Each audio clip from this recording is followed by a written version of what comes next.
குவைத்தின் வடக்கு மற்றும் கிழக்கு எல்லை பிரதேசங்களை இலக்கு வைத்து ஈரான் மேற்கொண்டிருக்கக்கூடிய உச்ச ட்ரோன் தாக்குதல்களும், சவுதி அரேபியாவினுடைய முக்கியமான விமான நிலையத்தை இலக்கு வைத்து யமன் ஹவுதிகள் மேற்கொண்டிருக்கக்கூடிய ட்ரோன் தாக்குதல்களும், அடுத்த கட்ட விரிவாக்கத்தை நோக்கி நகரும் போர்க்களமும் பதற்ற நிலைமைகளும், அண்டப்புழுகன் டொனால்ட் ட்ரம்ப் ஈரானுக்கு வழங்கியிருக்கக்கூடிய இறுதி வாய்ப்பும், தடுமாறும் ஈரானிய ஜனாதிபதி மசூத் பெஸஷ்கியானும், ஈரானின் அசெம்பிளி ஆஃப் எக்ஸ்பர்ட் குழுவினர் வெளியிட்டிருக்கக்கூடிய அதிரடியான அறிவிப்புகளும், அதிரும் போர் முழக்கமும், ஜோர்டானிலிருந்தும் தெரித்து ஓடிய அமெரிக்க மத்திய கட்டளை தளமும், ஹெர்மூஸ் ஜலசந்தி பிரதேசத்திலே தொடர்ச்சியாக பற்றி எரியும் எண்ணெய் கப்பல்களும், ஈரானின் ஓமானுடனான பேச்சுவார்த்தைகளும், 2028ஆம் ஆண்டு மீண்டும் ஜனாதிபதியாக பதவியேற்கப் போகும் டொனால்ட் ட்ரம்பும், இதற்கான வேலை திட்டங்களும் பிரச்சாரங்களும், இதற்கு பின்னால் இருக்கக்கூடிய முக்கியமான காரணங்களும், இவை தொடர்பான பேராசிரியர் ஜியாங் அவர்களுடைய அறிவிப்புகளும், ஈராக்கின் காத்திப் ஹிஸ்புல்லா இராணுவத்தினுடைய தலைவர் வெளியிட்டிருக்கக்கூடிய அதிரடியான அறிவிப்புகளும், பதறும் சவுதி அரேபிய அடிமைகளும்,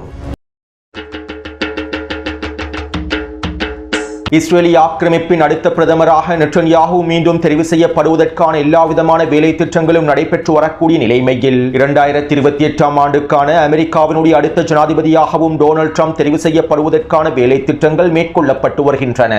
நேற்றிரவு வெளியிட்ட காணொலியிலும் இவை தொடர்பான சில முக்கியமான தகவல்களை பதிவிட்டிருந்தேன். மேலும் இதன்போது சிலர் கேள்விகளையும் எழுப்பியிருந்தீர்கள். அமெரிக்காவினுடைய அரசியலமைப்பு சட்ட திட்டங்களுக்கு அமைவாக டொனால்ட் ட்ரம்பினால் 3வது முறையாகவும் ஜனாதிபதியாக பதவியேற்க முடியாது. அவ்வாறு இருக்க எவ்வாறு 2028ஆம் ஆண்டு டொனால்ட் ட்ரம்ப் மீண்டும் ஜனாதிபதியாக தெரிவு செய்யப்படுவார் என கேள்விகளை எழுப்பியிருந்தீர்கள். மேலும் அமெரிக்காவினுடைய அரசியலமைப்பு சட்ட திட்டங்களுக்கு அமைவாக இதற்கான வாய்ப்புகள் இல்லை என்றும், டொனால்ட் ட்ரம்பினால் மீண்டும் ஜனாதிபதியாக பதவியேற்க முடியாது என்றும் கருத்துக்களை பதிவிட்டிருந்தீர்கள். உண்மையில் அமெரிக்காவினுடைய அரசியலமைப்பு சட்ட திட்டங்களுக்கு அமைவாக அமெரிக்க ஜனாதிபதி ஒருவரினால் 3வது முறை ஜனாதிபதி போட்டியில் பங்கு பெற்ற முடியாது. 8 வருடங்களுக்கு மேலாக ஒருவருக்கு ஜனாதிபதி பதவியில் இருக்கவே முடியாது. அமெரிக்க அரசியலமைப்பு சட்ட திட்டத்தின் 22வது சட்ட வரைவானது இதனை உறுதிப்படுத்துகின்றது. இருப்பினும் 2028ஆம் ஆண்டு ஜனாதிபதியாக டொனால்ட் ட்ரம்பே தெரிவு செய்யப்படுவார் என தற்போது டொனால்ட் ட்ரம்பினுடைய கட்சியினரை பிரச்சாரங்களையும் ஆரம்பித்துள்ளார்கள். அது மட்டுமல்லாமல் கடந்த 2 வாரங்களாக டொனால்ட் ட்ரம்ப் அவருடைய ட்ரூத் சோஷியல் தளத்தில் 2028ஆம் ஆண்டுக்கான பிரச்சாரங்களையும் ஆரம்பித்துள்ளார். மேலும் டொனால்ட் ட்ரம்ப் ட்ரூத் சோஷியல் தளத்தில் பதிவிட்டிருக்கக்கூடிய பதிவுகளையும் நான் தற்போது காட்சிப்படுத்தியுள்ளேன். மேலும் இந்த பதிவுகளின் மூலமாக 2028ஆம் ஆண்டு டொனால்ட் ட்ரம்ப் ஜனாதிபதியாக களமிறங்கப் போகின்றார் என்பதனையும், இதற்கான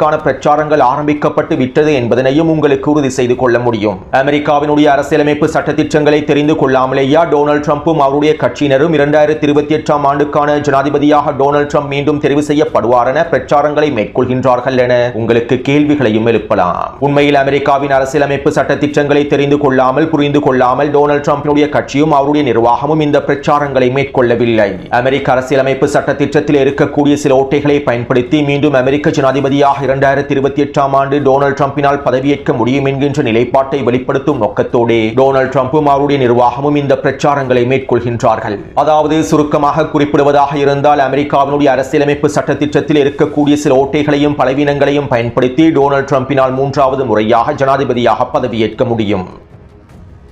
அல்லது 22ஆம் திருத்தச் சட்டத்தினை மாற்றி அமைப்பதற்கான முன்மொழிவுகள் காங்கிரஸ் மற்றும் செனட் சபையில் முன்வைக்கப்பட்டு அவற்றிலே சீர்திருத்தங்கள் மேற்கொள்ளப்படுமாக இருந்தால் டொனால்ட் ட்ரம்பினால் 3வது முறையாக ஜனாதிபதியாக பதவியேற்க முடியும். மேலும் இதற்கமைவாக அமெரிக்காவின் 22ஆம் திருத்தச் சட்டத்தினை மாற்றி அமைப்பதற்கான வேலை திட்டங்களையும் தற்போது டொனால்ட் ட்ரம்பினுடைய நிர்வாகம் ஆரம்பித்துள்ளது. இருப்பினும் இந்த திருத்தச் சட்டத்திலே மாற்றங்களை ஏற்படுத்துவதற்கான முன்மொழிவுகள் காங்கிரஸ் மற்றும் செனட் சபையில் முன்வைக்கப்பட்டால் அதிலே 3-2 வாக்கு வித்தியாசத்தில் குறித்த முன்மொழிவுகள் வெற்றி பெற வேண்டும். அவ்வாறு குறித்த முன்மொழிவானது 3-2 வாக்குகளை பெற்றுக் கொண்டால் மாத்திரமே 22வது திருத்தச் சட்டத்தை மாற்றி அமைக்க முடியும். டொனால்ட் ட்ரம்பினால் உத்தியோகபூர்வமாக 3வது தடவையாகவும் ஜனாதிபதி போட்டியில் களமிறங்க முடியும். அதே நேரம் டொனால்ட் ட்ரம்ப் இந்த 22வது திருத்தச் சட்டத்தினை மாற்றி அமைக்காமலேயே அமெரிக்க அரசியலமைப்பு சட்ட திட்டத்தில் இருக்கக்கூடிய சில பலவீனமான புள்ளிகளை பயன்படுத்தி, ஓட்டைகளை பயன்படுத்தி 3வது தடவையாகவும் ஜனாதிபதியாக பதவியேற்பதற்கான வாய்ப்புகள் இருக்கின்றன. மேலும் இந்த ஓட்டைகளை பயன்படுத்தி ஜனாதிபதியாக மீண்டும் பதவியேற்பதற்கான வேலை திட்டங்களையும் டொனால்ட் ட்ரம்பும் அவருடைய நிர்வாகமும் ஆரம்பித்து விட்டன. இதனால் தான் கடந்த 2 வாரங்களாக ஜனாதிபதி டொனால்ட் ட்ரம்பும் அவருடைய நிர்வாகமும் 2028ஆம் ஆண்டுக்கான ஜனாதிபதியாக டொனால்ட் ட்ரம்ப் தெரிவு செய்யப்படுவார் என பிரச்சாரங்களையும் ஆரம்பித்துள்ளார்கள். அத்தோடு குறித்த நிலைமைகள் தொடர்பாக சீனாவினுடைய மிக முக்கியமான அரசியல் ஆய்வாளரும் பேராசிரியருமான ஜியாங் அவர்கள் இவ்வாறு தெரிவித்துள்ளார். வருகின்ற 2028ஆம் ஆண்டு ஜனாதிபதியாக டொனால்ட் ட்ரம்பே பதவியேற்பார். 22வது திருத்தச் சட்டத்திற்கு அமைவாக டொனால்ட் ட்ரம்பினால் 3வது தடவையாக ஜனாதிபதியாக போட்டியிட முடியாவிட்டாலும் துணை ஜனாதிபதியாக டொனால்ட் ட்ரம்பை தெரிவு செய்ய முடியும். அதாவது ஜனாதிபதி வேட்பாளராக டொனால்ட் ட்ரம்ப் அவருடைய மகனையோ அல்லது அவருக்கு நம்பிக்கையான ஒருவரையோ நிலைநிறுத்திவிட்டு ஜனாதிபதி தேர்தலில் வெற்றி அடைந்ததற்கு பின்பு வெற்றி பெற்ற ஜனாதிபதி தன்னுடைய பதவியை ராஜினாமா செய்தால் துணை ஜனாதிபதியாக இருக்கக்கூடிய டொனால்ட் ட்ரம்பே அமெரிக்காவின் ஜனாதிபதியாக தெரிவு செய்யப்படுவார். இதற்கமைவாக காய்களை நகர்த்தி 2028ஆம் ஆண்டு ஜனாதிபதியாக டொனால்ட் ட்ரம்ப் பதவியில் அமரலாம். அல்லது இந்த உலகம் ஒரு மிகப்பெரிய போரொன்றை சந்திக்குமாக இருந்தால், ஒரு மிகப்பெரிய உலக போரொன்று ஆரம்பிக்கப்படுமாக இருந்தால், இந்த சந்தர்ப்பத்தில் டொனால்ட் ட்ரம்பினால் அவசர கால நிலைமைகளை பயன்படுத்தி ஜனாதிபதி பதவியை தொடர முடியும். 2032ஆம் ஆண்டு வரையிலும் டொனால்ட் ட்ரம்பினால் தன்னுடைய பதவியை தொடர முடியும். அதே போன்று டொனால்ட் ட்ரம்ப் தன்னுடைய ஜனாதிபதி அதிகாரங்களை உச்சளவில் பயன்படுத்தக்கூடிய அதிபராகவே இருக்கின்றார். மேலும் இந்த ஜனாதிபதி அதிகாரங்களை பயன்படுத்தி சில காய் நகர்த்தல்களை மேற்கொண்டு உலகப் போரை காரணம் காட்டி அடுத்த ஜனாதிபதி தேர்தலை நடத்தாமல் தன்னுடைய பதவி காலத்தை நீடிக்க முடியும். என்னுடைய ஆய்வின்படி நிச்சயமாக 2028ஆம் ஆண்டு டொனால்ட் ட்ரம்பே ஜனாதிபதியாக தெரிவு செய்யப்படுவார். மேலும் இந்த உலகமானது மிகப்பெரிய போரொன்றை சந்திக்கப் போகின்றது. 2027ஆம் ஆண்டு உலகினுடைய மிகப்பெரிய போர்க்காலமாக மாறப்போகின்றது. ஒட்டுமொத்த உலகினுடைய பொருளாதாரமும் 2027ஆம் ஆண்டு சிதைவடைய போகின்றது. அமெரிக்காவும் இஸ்ரேலும் மிகப்பெரிய சிக்கல்களை 2027ஆம் ஆண்டு சந்திக்கப் போகின்றன. மேலும் 2027ஆம் ஆண்டு யாரும் எதிர்பார்க்காத பல சம்பவங்கள் நடைபெறப் போகின்றது என சீனாவினுடைய மிக முக்கியமான பேராசிரியர் ஜியாங் அவர்கள் தன்னுடைய கருத்துக்களை வெளியிட்டுள்ளார்.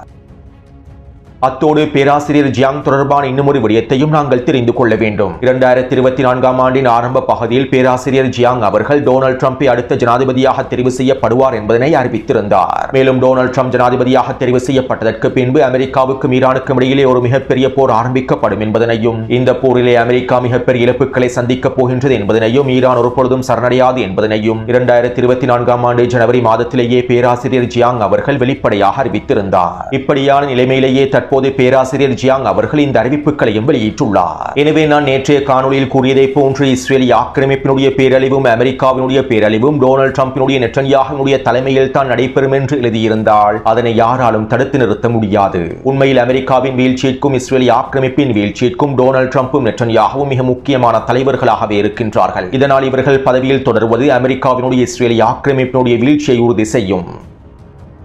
அடுத்து ஈராக் எதிர்ப்பு குழுவான காத்திப் ஹிஸ்புல்லா எதிர்ப்பு குழுவினுடைய தலைவர் ஹாஜ் அபு ஹுசைன் அல் ஹம்தாவி அவர்கள் விசேட அறிவிப்பொன்றை வெளியிட்டிருந்தார். சவுதி அரேபியாவும் அமெரிக்காவும் ஒன்றிணைந்து ஈராக் எதிர்ப்பு குழுக்கள் இலக்கு வைத்து மேற்கொண்டிருக்கக்கூடிய தாக்குதல்களுக்கு நாங்கள் மிகப்பெரிய பதிலடிகளை வழங்கப் போகின்றோம். சவுதி அரேபியா ஈராக்கிலே மேற்கொண்ட குற்றத்திற்கு உச்ச விளைவுகளை சந்திக்கப் போகின்றது. 40 நிகழ்வுகள் முடிவடைந்ததற்கு பின்பு சவுதி அரேபியாவுக்கான பதிலடிகளை நாங்கள் வழங்குவோம். மேலும் நாங்கள் சவுதி அரேபியாவுக்கு எதிராக ஆரம்பிக்க போகும் தாக்குதல்கள் மத்திய கிழக்கு பிராந்தியத்தினுடைய ஒரு புதிய கட்டத்தையும் ஆரம்பிக்கும். இதற்கமைவாக எங்களுடைய சகோதரர்களான யமன் ஹவுதிகளோடும் நாங்கள் பேச்சுவார்த்தைகளை மேற்கொண்டுள்ளோம். மேலும் இந்த பதிலடி தாக்குதல்களின் மூலமாக ஆரம்பிக்க போகும் புதிய கட்டமானது சவுதி அரேபியாவுக்கு மிகப்பெரிய இழப்புகளை ஏற்படுத்தும். தற்போது நாங்கள் இதற்கான பாதையை உருவாக்கிவிட்டோம். இதனால் விரைவில் சவுதி அரேபிய தலைமைகள் எங்களுடைய தாக்குதலுக்காக காத்திருக்க வேண்டும் என காத்திப் ஹிஸ்புல்லாவினுடைய தலைவர் குறித்த அறிக்கையில் தெரிவித்துள்ளார். அத்தோடு ஈராக்கினுடைய கர்பலா பிரதேசத்திலே நடைபெறக்கூடிய இந்த 40 விழா என்றால் என்ன என சிலர் கேள்விகளை எழுப்பியிருந்தீர்கள். அதாவது கர்பலாவிலே படுகொலை செய்யப்பட்ட இமாம் ஹுசைன் ரலியல்லாஹு அன்ஹு அவர்களை நினைவு கூறக்கூடிய விழாவாகவே இந்த 40 விழா மேற்கொள்ளப்படுகின்றது.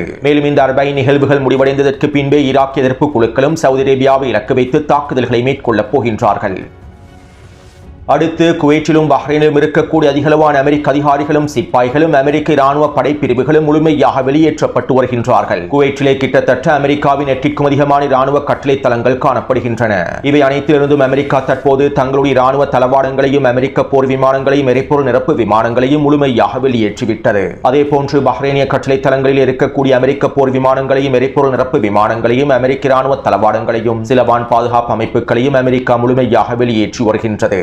ஈரானுக்குள்ளே தரைவழி தாக்குதல்கள் ஆரம்பிக்கப்பட்டால் ஈரான் குவைத்தையும் பஹ்ரைனையும் இலக்கு வைத்து தரைவழி தாக்குதல்களை ஆரம்பிக்கும். குவைத் மற்றும் பஹ்ரைனி ஆட்சியாளர்களை முடக்குவதற்கான அனைத்து விதமான வேலை திட்டங்களையும் ஈரான் மேற்கொள்ளும். மேலும் அமெரிக்க தளங்களையும் ஈரான் முழுமையாக கைப்பற்றும். இவை தொடர்பாக நான் முன்னைய காணொலிகளில் தெளிவாக குறிப்பிட்டிருந்தேன். மேலும் இந்த ஈரானிய திட்டங்களுக்கு அஞ்சியே தற்போது அமெரிக்க இராணுவம் குவைத் மற்றும் பஹ்ரைனில் இருந்து அவசரமாக வெளியேறி வருகின்றது. அத்தோடு இன்னும் ஒரு மிக முக்கியமான விடயம் என்னவென்றால் ஜோர்டானில் இருக்கக்கூடிய அமெரிக்க மத்திய கட்டளை தளமும் தற்போது தெரித்து ஓடியுள்ளது. 40 நாள் போருக்கு முன்பு கத்தாரினுடைய அல்-உதைத் விமான கட்டளை தளத்திலேயே அமெரிக்காவினுடைய மத்திய கட்டளை தளம் அமைக்கப்பட்டிருந்தது. 40 நாள் போருக்கு பின்பு கத்தாரிலே நிலைத்திருக்க முடியாத அமெரிக்க மத்திய கட்டளை தளத்தை ஜோர்டானை நோக்கி நகர்த்தினார்கள். கத்தாரில் இருக்கக்கூடிய அவர்களுடைய மிக முக்கியமான மிகப்பெரிய அல்-உதைத் தளத்திலிருந்து அனைத்து விதமான இராணுவ தளவாடங்களையும் மத்திய கட்டளை தளத்தினுடைய மிக முக்கியமான இராணுவ உபகரணங்களையும் ஜோர்டானில் இருக்கக்கூடிய அமெரிக்க தளங்களை நோக்கி நகர்த்தினார்கள். மேலும் ஜோர்டானின் அல் அஸ்ரக் தளத்திலேயே மத்திய கட்டளை தளத்தையும் உருவாக்கினார்கள். இப்படியான நிலைமையிலேயே கடந்த 3 வாரங்களாக ஈரான் ஜோர்டானை இலக்கு வைத்து உச்ச தாக்குதல்களை மேற்கொண்டிருந்தது. ஜோர்டானில் இருக்கக்கூடிய அமெரிக்க தளங்களை புலந்து கட்டியிருந்தது. இந்த தாக்குதல்களினால் அதிகளவான அமெரிக்க அதிகாரிகளும் சிப்பாய்களும் படுகாயமடைந்து படுகொலை செய்யப்பட்டிருந்தார்கள். அமெரிக்க மத்திய கட்டளை தளமும் மிகப்பெரிய இழப்புகளை சந்தித்திருந்தது. இப்படியான நிலைமையில் கடந்த 4 தினங்களுக்கு முன்பு அமெரிக்க இராணுவம் அமெரிக்க மத்திய கட்டளை தளத்தை ஜோர்டானிலிருந்து வெளியேற்றி தற்போது இஸ்ரேலிய ஆக்கிரமிப்பிலே களமிறக்கியுள்ளது. 40 நாள் போரின் போது ஜோர்டானை இலக்கு வைத்து ஈரான் தாக்குதல்களை மேற்கொள்ளாததனால் அமெரிக்க மத்திய கட்டளை தளத்தை ஜோர்டானில் அமைத்தார்கள். பின்பு கடந்த 3 வாரங்களாக ஜோர்டானிய தளங்கள் புழக்கப்பட்டதை தொடர்ந்து அமெரிக்க மத்திய கட்டளை தளத்தை அமெரிக்க இராணுவம் இஸ்ரேலிய ஆக்கிரமிப்பை நோக்கி நகர்த்தியுள்ளது. தற்போது இஸ்ரேலிய ஆக்கிரமிப்பின் பென்குரியன் விமான நிலையத்திலே அதிகளவான எரிபொருள் நிரப்பு விமானங்கள் களமிறக்கப்பட்டுள்ளன. மேலும் ஜோர்டானில் இருக்கக்கூடிய எரிபொருள் நிரப்பு விமானங்களையும் போர் விமானங்களையும் தற்போது இஸ்ரேலிய ஆக்கிரமிப்பின் தெற்கு பகுதியிலும் மத்திய பகுதியிலும் இருக்கக்கூடிய விமான கட்டளை தளங்களில் அமெரிக்க இராணுவம் களமிறக்கியுள்ளது. இதற்கமைவாக இஸ்ரேலிய ஆக்கிரமிப்பின் தென் பகுதியில் இருக்கக்கூடிய அவுதா விமான கட்டளை தளத்திலேயே தற்போது அமெரிக்க மத்திய கட்டளை தளம் அமைக்கப்பட்டிருப்பதாகவும் தகவல்கள் தெரிவிக்கின்றன. அதேபோன்று சவுதி அரேபியாவின் மக்காவுக்கு அருகாமையில் இருக்கக்கூடிய விமான கட்டளை தளத்தையும் அமெரிக்கா தற்போது அதிக அளவில் பயன்படுத்தி வருகின்றது. ஜோர்டானில் இருக்கக்கூடிய ஒரு சில போர் விமானங்களையும் எரிபொருள் நிரப்பு விமானங்களையும் மக்காவுக்கு அருகாமையில் இருக்கக்கூடிய விமான கட்டளை தளத்திலும் அமெரிக்கா முழுமையாக களமிறக்கியுள்ளது. எனவே தற்போது அமெரிக்க மத்திய கட்டளை தளத்தினுடைய மிக முக்கியமான இராணுவ தளவாடங்களும் போர் வாகனங்களும் போர் விமானங்களும் எரிபொருள் நிரப்பு விமானங்களும் அடிமை சவுதி அரேபியாவிலும் இஸ்ரேலிய ஆக்கிரமிப்பிலும் தான் இருக்கின்றன. இதனால் அடுத்த கட்ட போரின் போது ஈரானினுடைய மிக முக்கியமான இலக்குகளாக சவுதி அரேபியாவினுடைய இராணுவ கட்டளை தளங்களும் இஸ்ரேலிய ஆக்கிரமிப்பினுடைய இராணுவ கட்டளை தளங்களுமே இருக்க போகின்றன. மேலும் அமெரிக்க மத்திய கட்டளை தளமானது கத்தாரிலிருந்து ஜோர்டானை நோக்கி நகர்ந்து தற்போது ஜோர்டானிலிருந்து இஸ்ரேலிய ஆக்கிரமிப்பை நோக்கி தெரித்து ஓடியிருப்பது ஈரானுக்கு கிடைத்திருக்கக்கூடிய மிகப்பெரிய வெற்றியாகும். பல வருடங்களாக கத்தாரில் இருந்து கொண்டு அமெரிக்க மத்திய கட்டளை தளமானது மிகப்பெரிய வேலை திட்டங்களை முன்னெடுத்திருந்தது. ஆனால் தற்போது இந்த அடிமை அரபு நாடுகளில் இருக்க முடியாமல் அமெரிக்க மத்திய கட்டளை தளம் இஸ்ரேலிய ஆக்கிரமிப்பை நோக்கி நகர்ந்து விட்டது. அதாவது அமெரிக்காவுடைய ஒட்டுமொத்த போர் விமானங்களும் எரிபொருள் விமானங்களும் தற்போது இஸ்ரேலிய ஆக்கிரமிப்புக்குள்ளும் சவுதி அரேபியாவுக்குள்ளும் சுருங்கிக் கொண்டுள்ளன. ஈரானிய தாக்குதல்களின் மிகப்பெரிய வெற்றியையும் இது உறுதிப்படுத்துகின்றது. அடுத்து அண்டப்புழுகன் டொனால்ட் ட்ரம்ப் ஈரானுக்கு எதிரான இறுதி எச்சரிக்கைகளையும் மிரட்டல்களையும் வெளியிட்டுள்ளார். ஈரானிய தலைமை நம்ப முடியாத அளவுக்கு இரட்டை வேடம் போடுகின்றது. அவர்கள் எங்களோடு பேச்சுவார்த்தைகளை மேற்கொள்கின்றார்கள், இருப்பினும் அவற்றை ஒப்புக்கொள்வதில்லை.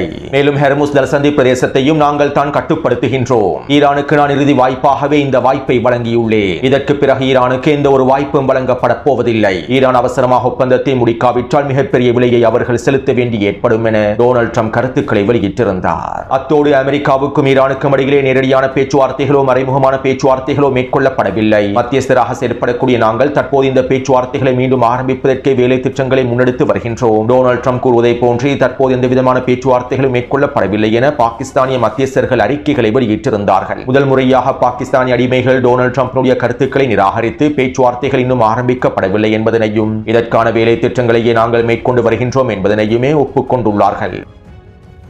அத்தோடு இப்படியான நிலைமையில் ஈரானிய ஜனாதிபதி மசூத் பெஸஷ்கியான் மீண்டும் தடுமாறுவதற்கு ஆரம்பித்து விட்டார். நாங்கள் அமெரிக்காவோடு கையொப்பமிட்டிருக்கக்கூடிய புரிந்துணர்வு ஒப்பந்தமானது ஈரானுக்கு சிறந்த வாய்ப்புகளை வழங்கக்கூடிய ஒப்பந்தமாகும். ஈரானின் ஷூரா கவுன்சிலினுடைய உறுப்பினர்கள் இந்த ஒப்பந்தத்திற்கு முழுமையான சம்மதத்தினை வழங்கியிருந்தார்கள். இதனால் மீண்டும் குறித்த புரிந்துணர்வு ஒப்பந்தத்தினை முழுமையாக நடைமுறைப்படுத்தி எங்களுடைய வாய்ப்புகளை நாங்கள் பெற்றுக்கொள்ள வேண்டும். எங்களுடைய எதிர்கால வெளியுறவுத்துறை கொள்கையினுடைய மையப்புள்ளியாகவும் இந்த புரிந்துணர்வு ஒப்பந்தத்தை எங்களுக்கு பயன்படுத்த முடியும். இதற்கமைவாக கையொப்பமிட்ட ஒப்பந்தத்தில் உறுதியாக இருக்குமாறு எதிரியை நாங்கள் கட்டாயப்படுத்த முடியும். டொனால்ட் ட்ரம்பினுடைய நிர்வாகத்தை நாங்கள் கட்டாயப்படுத்த முடியும். மேலும் குறித்த புரிந்துணர்வு ஒப்பந்தத்தின் மூலமாக பிராந்தியத்தினுடைய பொருளாதாரத்தையும் பாதுகாக்க முடியும். ஈரானினுடைய பொருளாதாரத்தையும் பாதுகாக்க முடியும். தற்போதைய நிலைமையில் குறித்த புரிந்துணர்வு ஒப்பந்தத்தை மீண்டும் நடைமுறைப்படுத்தி வெற்றிலக்கை அடைந்து கொள்வதே சிறந்த தீர்வாகவும் அமைந்திருக்கும் என ஈரானிய ஜனாதிபதி மசூத் பெஸஷ்கியான் கருத்துக்களை வெளியிட்டிருந்தார். இவ்வளவு நடந்ததற்கு பின்பும் ஈரானிய ஜனாதிபதி மசூத் பெஸஷ்கியான் இவ்வாறான கருத்துக்களை வெளியிட்டிருப்பது அவருடைய பலவீனமான நிலைமையையும் அவருடைய முட்டாள்தனத்தையும் உறுதிப்படுத்த வெளிப்படுத்துகின்றது.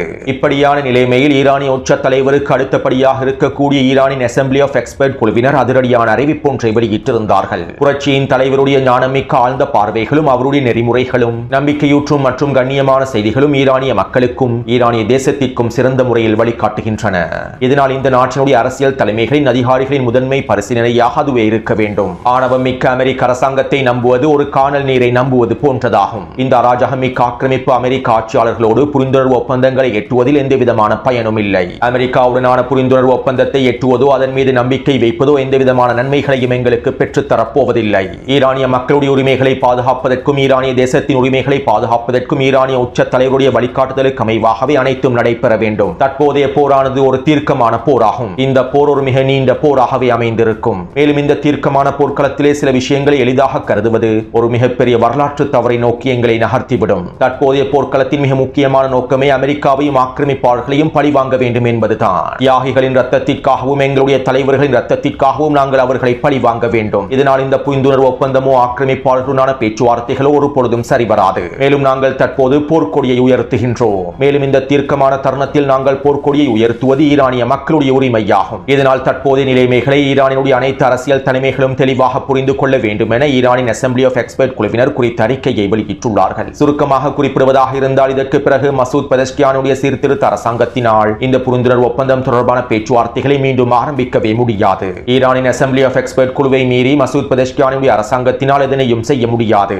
இதனால் இதற்கு பிறகு அமெரிக்காவுடனான புரிந்துணர்வு ஒப்பந்தம் என்கின்ற பேச்சுக்கே ஈரானிய களத்தில் இடமில்லை என்பதே தற்போதைய உண்மையான நிலைமையாகும். அத்தோடு இதற்கமைவாக ஈரான் தொடர்ச்சியான தாக்குதல்களை மேற்கொண்டு வருகின்றது. வழமை போன்று நேற்றிரவும் குர்திஸ்தான் பிரதேசத்தை இலக்கு வைத்து ஈரான் உச்ச தாக்குதல்களை மேற்கொண்டிருந்தது. கிட்டத்தட்ட 5க்கும் அதிகமான ஏவுகணை மற்றும் ட்ரோன் தாக்குதல்கள் மேற்கொள்ளப்பட்டிருந்தன. அதே போன்று இன்று அதிகாலை வேளையில் குவைட் மற்றும் ஈராக் எல்லை பிரதேசத்திலே ட்ரோன் தாக்குதல்கள் மேற்கொள்ளப்பட்டுள்ளன. இதற்கமைவாக குவைட்டினுடைய கிழக்கு எல்லை பிரதேசத்தில் 3 வெடிப்புகள் பதிவாக இருப்பதாகவும் குவைட்டினுடைய வடக்கு எல்லை பிரதேசத்திலே 2 வெடிப்புகள் பதிவாக இருப்பதாகவும் தெரிவிக்கப்படுகின்றது. மேலும் குறித்த தாக்குதல் தொடர்பான உத்தியோகபூர்வமான அறிக்கைகள் இன்னும் வெளியிடப்படவில்லை. இருப்பினும் குவைட்டினுடைய எல்லை பிரதேசத்தில் இருக்கக்கூடிய ஆதாரங்கள் குறித்த தாக்குதல்களை உறுதிப்படுத்தியுள்ளார்கள். வெடிப்புகள் பதிவாக இருப்பதனையும் உறுதிப்படுத்தியுள்ளார்கள். அதே போன்று ஹெர்முஸ் ஜலசந்தி பிரதேசத்திலே இன்னும் ஒரு எண்ணெய் கப்பலை இலக்கு வைத்தும் ஈரான் தாக்குதல்களை மேற்கொண்டிருந்தது.